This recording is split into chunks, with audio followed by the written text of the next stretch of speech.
राधे राधे, जय श्री कृष्णा दोस्तों। आप सब कैसे हो? आई होप सब अच्छे ही होंगे। और जैसा कि आपने अगर मेरी वीडियो शॉर्ट्स वगैरह देखे होंगे यूट्यूब में, तो आपको पता चला हो कि कल हम बांके बिहारी गए थे। पूरे 1 महीने बाद बांके बिहारी गए थे। वैसे तो हमारा नियम है कि हर महीने जाना, मतलब जाएंगे जब तक जिंदा है, लेकिन किसी कारणवश हम पिछले महीने नहीं जा पाए, मजबूरी थी। तो 1 महीने बाद, कल पूरे 1 महीने बाद हम बांके बिहारी गए। बहुत अच्छा लगा, वहाँ के बिहारी जी के दर्शन भी बहुत अच्छे हुए और मौसम भी बहुत सुहावना था, बहुत आनंद आया। और रात में ही हम लोग घर आ गए थे। तो अभी घर आकर के मैंने ये 2 वीडियोस देखी हैं अंशु की। अंशु चौधरी आप जानती होंगे, स्नैपी गर्ल सपना चौधरी के साथ, जो उसकी ननद है छोटी, उसका अलग चैनल बन गया है बीइंग अंशु के नाम से। तो मैं अभी थोड़ी देर पहले ही ये देख रही थी। तो 2 दिन पहले तो शायद उसने जेरी एक्सपायर हो गया, चला गया, उसको लेकर के बनाई थी। और उसके बाद उसने एक और बनाई है ब्लॉग। वैसे तो वो मतलब कंटिन्यूसली बना नहीं रही है, वो गैप ले लेके बना रही है, क्योंकि वो पढ़ाई भी करती है। जैसा उसने बोला था कि वो पढ़ाई करती है और पढ़ाई के बाद जो भी उसके पास टाइम बचता है उसमें वो थोड़ा बहुत बना देती है, तो वो रेगुलर नहीं बनाती है। तो काफ़ी दिनों बाद, और सच बताऊं तो मुझे उसके व्लॉग्स का बहुत इंतज़ार रहता है। मतलब अच्छे लगते हैं मुझे। बहुत छोटी है, बहुत छोटी सी उम्र में उसने बहुत कुछ देख लिया और बहुत मैच्योर है, बहुत ज़्यादा मैच्योर है। अभी 11th क्लास में है वो, तो आप अंदाज़ा लगा सकते हैं 11th क्लास का बच्चा कितनी बड़ी उम्र का होता है, किस एज का होता है। तो ज़्यादा से ज़्यादा वो 16-17 साल की होगी मेरे हिसाब से। कम ज़्यादा भी हो सकता है, लेकिन मैक्सिमम जो है, जो एवरेज एज है वो 16-17 साल है 11th क्लास के स्टूडेंट की, और इतनी ही वो लगती भी है। तो आप लोगों को, तो जिसको जो नए हैं उनको मैं बता दूं, ये एडॉप्टेड चाइल्ड है। इसकी बुआ फूफा जी ने इसको बचपन से, बहुत छोटी थी तो उसको अडॉप्ट कर लिया था। और क्योंकि उनका कोई बेटी नहीं थी, 2 बेटे ही बेटे थे। उनके पहले बेटे की शादी जिस लड़की से हुई, अनफॉर्चुनेटली 1 साल में ही वो पहला बेटा एक्सपायर हो गया, 1-1.5 साल में। उसके बाद छोटे बेटे से उन्होंने, मैं बात कर रही हूँ अंशु के ब्रदर्स की, बुआ के बेटों की। उसके बाद उन्होंने 1 साल के अंदर ही अपने छोटे बेटे से अपनी उस विडो बहू की शादी करवा दी सपना से। और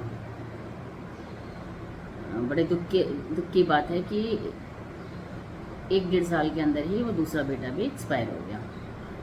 तो जो अंशु थी, अंशु के जो मतलब 2 भाई थे बुआ के लड़के, वो दोनों भाइयों का साया उसके सर से उठ गया।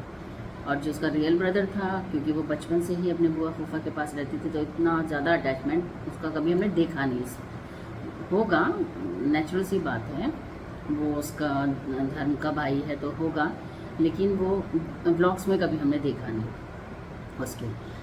तो अब क्या होता है कि उसके जो बुआ फूफा हैं, उनके साथ उसकी जो भाभी है, सुपोल्ड सपना भाभी, उनकी कुछ मिसअंडरस्टैंडिंग हुई, कुछ भी डिस्प्यूट्स हुए, डोमेस्टिक हुए, कुछ भी हुए, कुछ नहीं, किसी को इसके बारे में मतलब पूरी जानकारी नहीं है। उस कारण उनका सेपरेशन हो गया और अंशु को भी उसके पेरेंट्स के पास भेज दिया गया, क्योंकि अंशु को ज़्यादा ब्लेम किया जा रहा था, बगैर किसी मिस्टेक के अंशु को ब्लेम किया जा रहा था कि उसके कारण हो रहा है, उसके कारण ये हो रहा है, उसके कारण वो हो रहा है। तो वो भी सेपरेट कर दिया गया। यानी कि आप कह सकते हैं बगैर किसी गलती के अंशु सज़ा पा रही है, जिसकी कोई भी गलती नहीं है। वो पता नहीं किस चीज़ की सज़ा पा रही है। तो अब कुछ दिन पहले ही उसका जो पेट है जेरी, जो उसके सबसे बड़े भाई सूरज ने, मतलब जिसको ट्रेंड किया था, जिसका सूरज के साथ बहुत अटैचमेंट था, वो भी मर जाता है। तो उसको लेकर के उस बच्चे ने एक वीडियो बनाई थी जो बहुत ही ज़्यादा हार्ट टचिंग थी। उसने ऐसे ऐसे वर्ड्स बोले थे, ऐसी ऐसी बातें बोली थी जो दिल को बहुत ज़्यादा मतलब टच कर गई। जैसे उसने बोला कि काश वो दिन दोबारा से आ जाएं, पुराने दिन लौट के आ जाएं, कि जेरी को इस टाइम जिस टाइम ज़रूरत थी उस टाइम सब उससे दूर हैं। मतलब बहुत सी उसने ऐसी बातें बोली जो एक शायद इस उम्र का बच्चा नहीं कर सकता। जिस उम्र में वो है, वो तो उसके खेलने कूदने की उम्र है, लेकिन उस उम्र में वो बहुत बड़ी बड़ी बातें कर रही है। उसके बाद ही सेम डे शायद उसकी सपना भाभी ने भी जेरी को लेके ही वीडियो डाली, लेकिन उसमें मुझे इतना कोई अटैचमेंट मतलब ज़्यादा कुछ मुझे नहीं महसूस हुआ। लेकिन अंशु को देख करके मुझे लगा कि वो बच्ची छोटी सी उम्र में भी बहुत जल्दी बहुत बड़ी हो चुकी है। और अब उसने डाली है सेकेंड वीडियो, वो शायद कल की है, 20 घंटे पहले की दिखा रहे हैं, तो 20 घंटे पहले की है वो, तो शायद कल की है। तो उसमें भी दिखाते हैं बहुत फुट फुट के रोती है सपना जब उससे मिलने जाती है गाँव, तो बहुत ज़्यादा फुट फुट के रोती है। सपना उसको गोल्ड वगैरह देती है, उसकी ज्वेलरी लौटाती है, उसको भी लेने से मना कर देती है। ज़्यादा मतलब उसके एक्सप्रेशन से, उसकी बातों से लग रहा था जैसे बहुत कुछ बोलना चाह रही है, लेकिन उसे समझ में नहीं आ रहा वो क्या बोले। लेकिन उस लड़की के हाव भाव देख करके मुझे ऐसा लगा कि जैसे इतनी छोटी उम्र में लड़की कितनी जल्दी बड़ी हो गई है और कितना सोच समझ के बोलती है। शायद आप और हम भी इस उम्र में आके इतना सोच समझ के नहीं बात करते जितना वो बच्ची करती है। अभी तक के सेपरेशन के बाद के जितने भी उसने ब्लॉग्स बनाए हैं उसमें उसने किसी की भी बुराई नहीं करी। ये उसका मतलब जो उसका पॉजिटिव साइड को शो करता है, उसकी मेंटालिटी को शो करता है, उसकी एजुकेशन को शो करता है, उसके टैलेंट को शो करता है, उसके जिसे कहते हैं ना समझदारी को शो करता है कि उसने किसी की भी बुराई नहीं करी। कौन गलत कौन सही उसने इसके बारे में भी नहीं बोला। उसने एक ही बात बोली कि शायद हमारी किस्मत में ऐसा था, शायद ऐसा होना था, इसलिए ऐसा हुआ। तो ये वो उसने बहुत समझदारी की बात करी।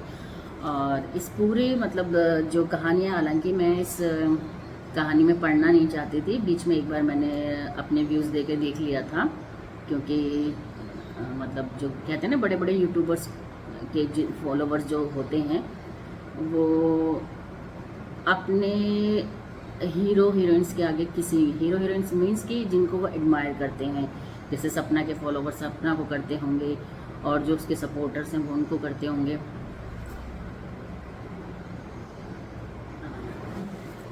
माफ़ करना, फ़ोन आ गया था तो मुझे बीच में ही रोकना पड़ा। तो मैं कहाँ पे थी? हाँ, मैं ये कह रही थी कि तो जैसे आपको पता है कि जो भी फॉलोवर्स वगैरह होते हैं वो अपने आइडल्स की मतलब एक तरीके से अंधभक्त होते हैं। जैसे कि जिसको वो आइडल मानते हैं, समझते हैं, वो उसकी हर चीज़ को फॉलो करते हैं, उनको वही मतलब सही लगता है। चाहे दूसरा जो है उसके बारे में उनके मतलब उनकी भलाई के लिए वाले में ही कुछ बोलना चाहे, लेकिन वो नहीं सुनते हैं उस टाइम। तो ऐसे ही कुछ मेरे साथ भी हुआ। मैंने भी सपना को लेके एक दो वीडियोस बनाई थी, लेकिन लोगों को शायद मेरी बातें समझ में नहीं आई। खैर छोड़ो, मैं उस झगड़े में पड़ना भी नहीं चाहती, मुझे उन सब चीज़ों से कोई लेना देना भी नहीं है। हाँ, लेकिन अंशु के वीडियोस मैं आज तक देखती हूँ और मुझे वो बच्ची शुरू से ही बहुत अच्छी लगती है, तो मैं उसके वीडियोस देखती हूँ और उसके प्रति मेरा कुछ कंसर्न है, इसलिए मैं बना रही हूँ। तो मुझे जो लगा वो ये लगा कि इस सारे झमेले में जो असली में पिस रही है वो अंशु पिस रही है।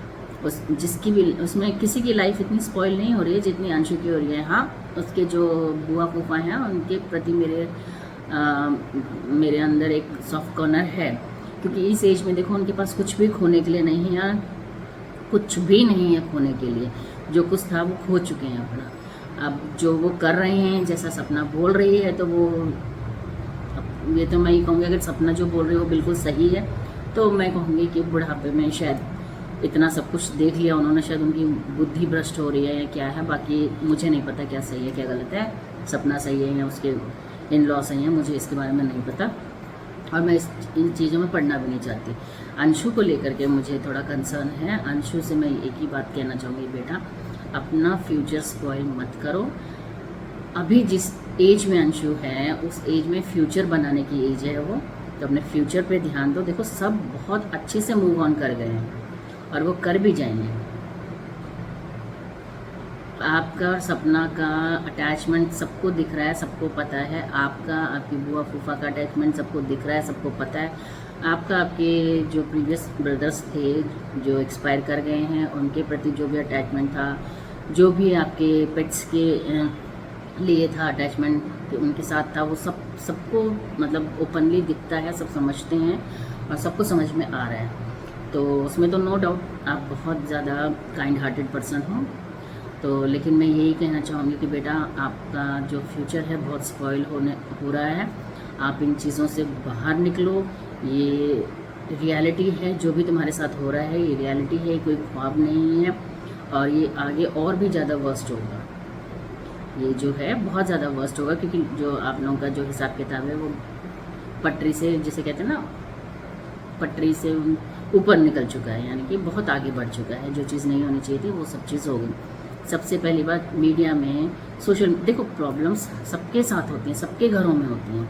ये नहीं कि मैं दिखा नहीं रही तो मेरे घर में प्रॉब्लम नहीं होगी, प्रॉब्लम मेरे घर में भी होगी।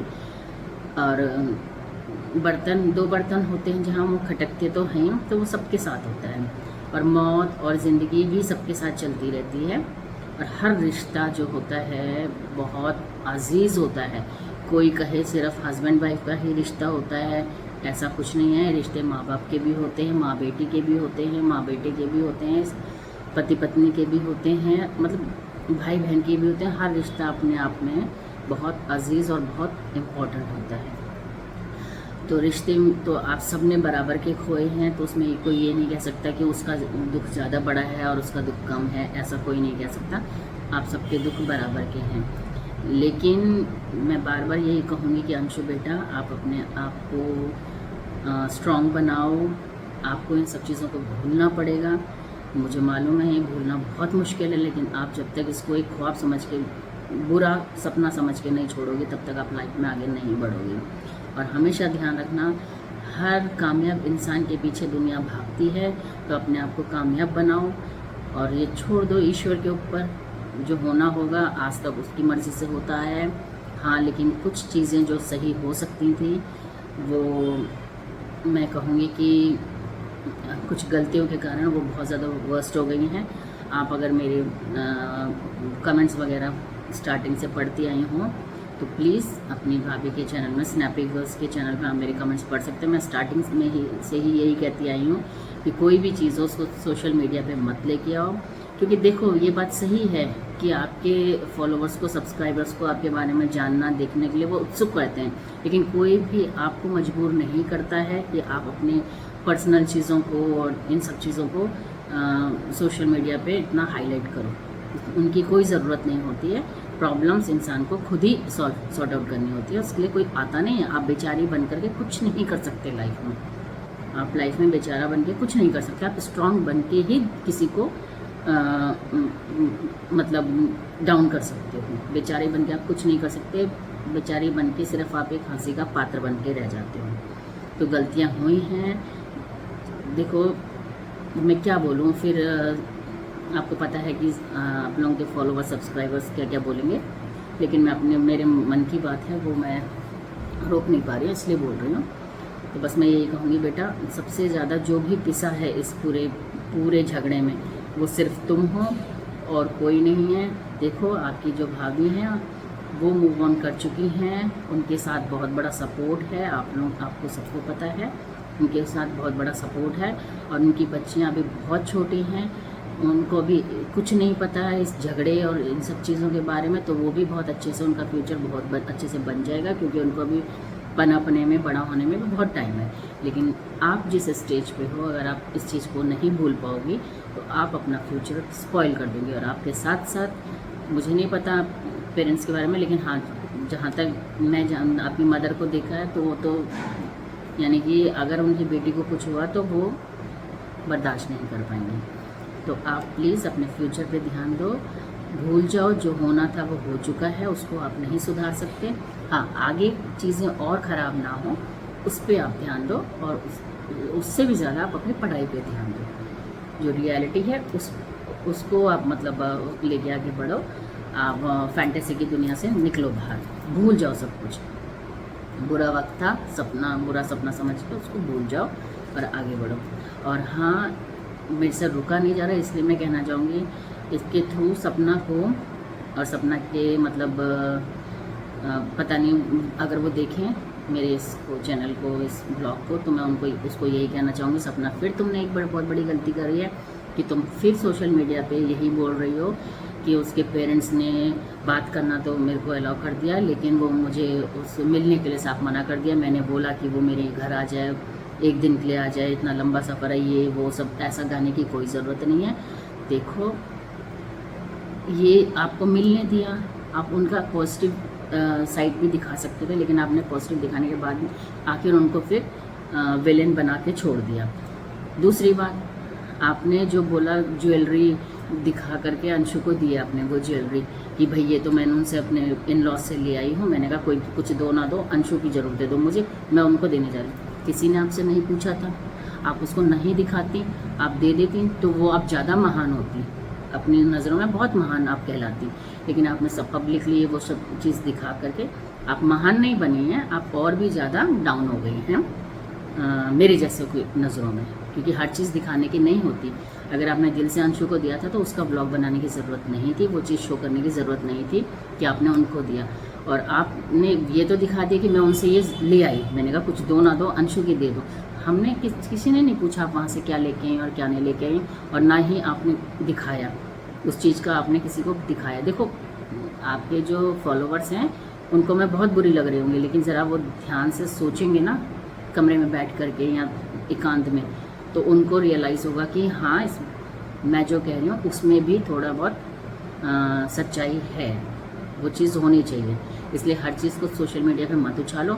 आपने अभी फिर सोशल मीडिया में वही बात बोली कि अभी नहीं मिलने दे रहे, तो देखती हूँ कब तक नहीं मिलने देंगे, एक दिन उसकी शादी होगी, फिर ससुराल वालों को कैसे रोकोगे, फलाना ढिमकाना, जो भी आपने बोला। तो ये वर्ड्स अच्छे नहीं लगते हैं। आप लड़ाई को बढ़ा रहे हो, लड़ाई को आप शांत करना चाहो तो शांत हो सकती है, आप लड़ाई को बढ़ाओ मत। बस इसके साथ ही इतना ही मैं कहना चाहूँगी। बाकी अंशु बेटा, आपके लिए बहुत ब्लेसिंग्स हैं, आप खूब आगे बढ़ो और बहुत समझदार हो आप, मुझे मालूम है सब कुछ हैंडल कर लोगे। और रही बात आपके बुआ फूफा जी के बारे में, तो देखो उन्होंने तो ऑन कैमरा आकर के कुछ नहीं बोला है, सोशल मीडिया में कुछ नहीं बोला है, इसलिए उनके बारे में तो कोई कुछ कह ही नहीं सकता है क्या गलत है और क्या सही है। हम तो वही चीज़ बोल सकते हैं जो हमें दिखाई दे रही है।